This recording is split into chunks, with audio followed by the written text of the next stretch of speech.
In this problem, we have some instructions that have been given here. Some instructions have been given here, and on the basis of these instructions, we have to form algebraic expression. Now, if we look at the first one, it says y multiplied by 10 and then 7 added to the product. Now, always remember that whenever we have to write the multiplication, of a number and a variable, then we always write number before the variable. Like in this case, y multiplied by 10, then this is 10, first 10 will come and then y will come. Okay, and we follow this way in algebra. Even we can write it like this, y times 10, but in algebra we always prefer writing number before the variable.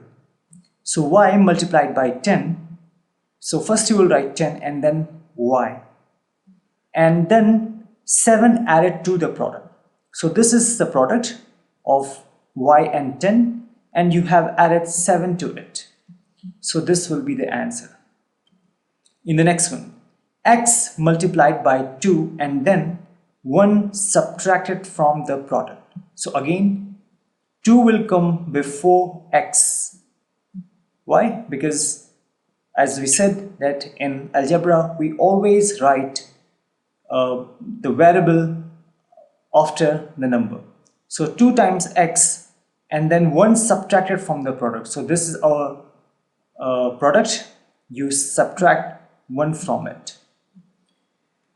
In this example, we have y divided by 8.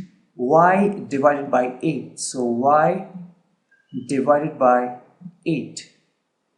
In this case, you have 8 divided by y. 8 divided by y. So 8 and divided by y.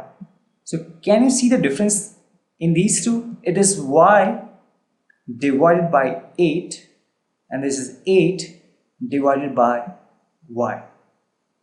In this case, it is minus p divided by minus 5. So if it is minus p divided by minus 5, so first we'll write minus p and this is divided by minus 5. So this will be the way to write, to form algebraic expressions from the given set of instructions.